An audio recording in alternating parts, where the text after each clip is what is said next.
Hello, everyone. My presentation is on Socrates and his speech, which is called Plato's Apology. Let's present that. All right, so you can see Plato in the left-hand corner, in the upper left-hand corner, and then you can see Socrates on the lower right-hand corner. Here's some background about Socrates.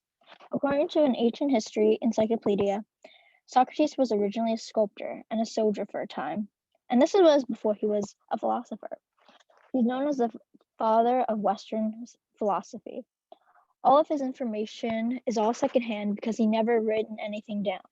He was born around 469 to 470 BCE to a sculptor named Vercingeus and his mom being Pernicius. He followed in his father's profession as a sculptor, and he was exceptional at this. And you can see on the right upper corner his sculpture that he created. It's one of his most popular pieces. Socrates served with distinction in the army, and at the Battle of Persinia, he saved one of the generals' lives, which is pretty significant. He married Xenophobia, an upper-class woman, around age 50 and had 3 sons with her. And according to contemporary writers, these boys were incredibly dull and nothing like their father. His life was very normal until he was challenged to recalculate himself by Oracle Delphi, which claimed that he was special. The Oracle. Socrates' friend Chaperon asked the famous Oracle of Delphi if there was anyone wiser than Socrates, and the Oracle said none. He was hoping to prove the Oracle wrong, so he went about questioning people who were held to be wise in their own estimation and that of others. He found, to his dismay, that the men whose reputation for wisdom stood highest were nearly the most lacking in it, while others who looked down as a common people were more intelligent. After his realization that authority was not always accurate or even the wisest of the wise, he continuously questioned elders and authority. And the youth loved to see this, thus gaining his following, which started his philosophy path. The most famous known student of Socrates was Plato. Socrates' main focus was how to live a good and virtuous life. The claim later attributed to him by Plato was, "An unexamined life is not worth living," and this is one of his most famous quotes. And the oracle can be seen on the right upper corner, and we can see Socrates and Plato at the bottom. So Socrates was put on trial because due to him influencing many of his followers to question things and not always think that authority is correct, this really sparked some controversy. Once authorities heard of the beliefs that he was sharing with the youth, they were outraged. They were too arrogant to realize that they weren't really right all the time. In contrast, Socrates knew that he was not right about everything and admitted this to his students. And this is one of his huge teachings, that it's okay not to know everything and it's okay to ask questions, and authority is not an unquestionable God. Authorities were offended by Socrates poking holes in their system and spreading ideas into the youth's mind. Therefore, he was sentenced to trial, accused of blasphemy and believing in the wrong gods. The trial. According to Stanford Encyclopedia of Philosophy, Plato was at Socrates' trial and was writing down everything Socrates was saying, defending his side. This later is known as Plato's apology. An apology in ancient Greek culture was known now as a criminal defense. So basically, Plato was writing down what Socrates was saying, and Socrates was defending himself. So Plato was just writing down his words. Socrates speaks to the audience, directing his points to the Athenians and his judges that are condemning him to death. Also, he speaks in a calm manner and does not talk to the judges in a mean or arrogant manner, but rather a manner of friendliness, and sees them as his equals. And we can see in this picture, the guy with pointing his hand is Socrates, and the man looking down, very sad at the end of the bed, is Plato. And real quick, I want to show a small interpretation video of this.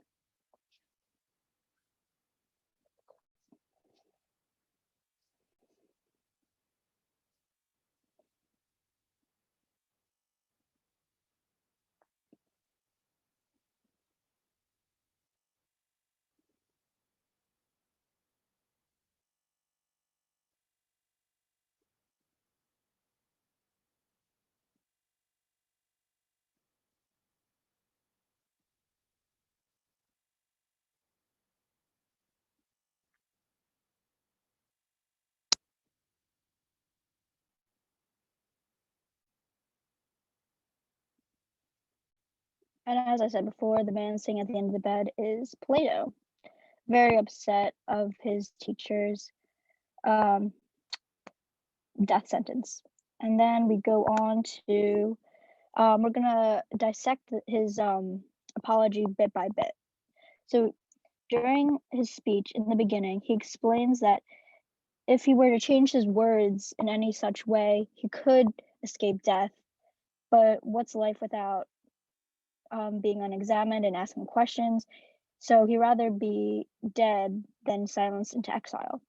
Also, he states in his apology, this is not it is not difficult to escape death, but it is more difficult to avoid depravity, for it returns swifter than death.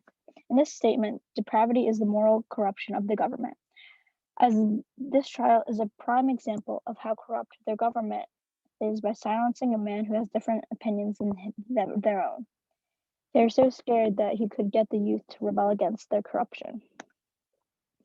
Additionally, Socrates warns his judges against their future accusers, that they will have numerous more accusers than Socrates.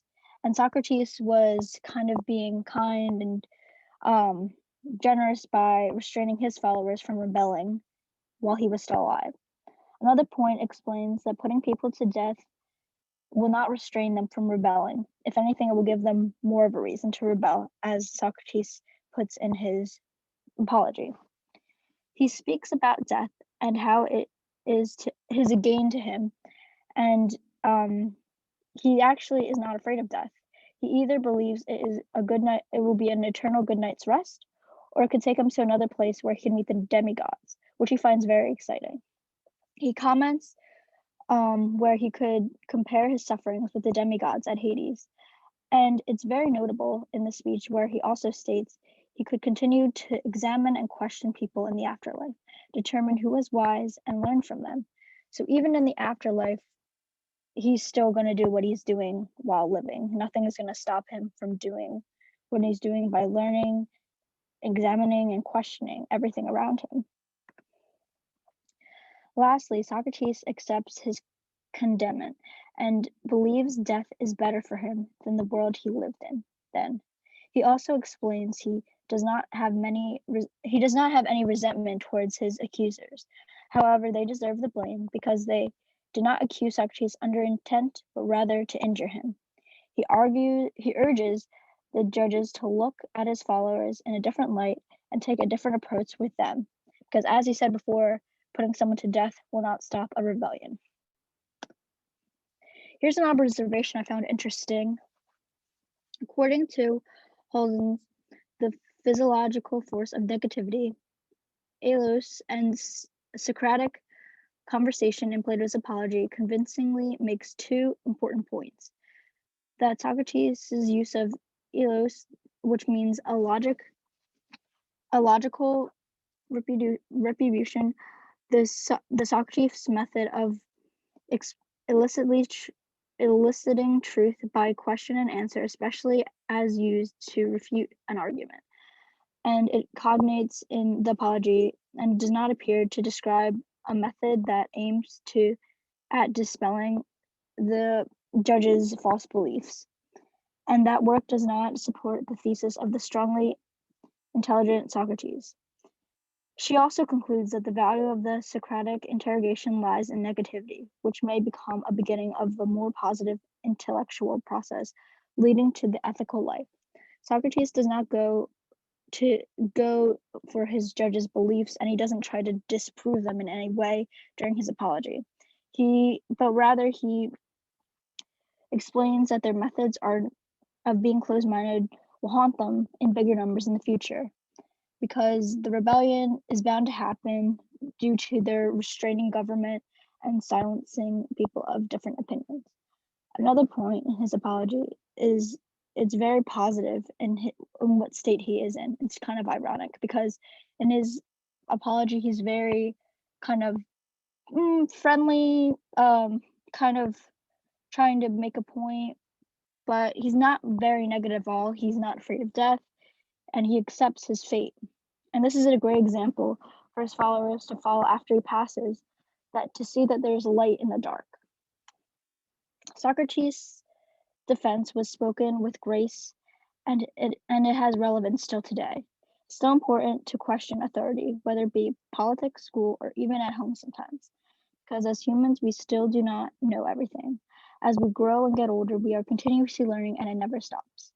Once we open our eyes and see things objectively, we can enjoy different things in our life because, as Socrates says, the unexamined life is not worth living. And here are my sources, and I hope everyone has a nice day.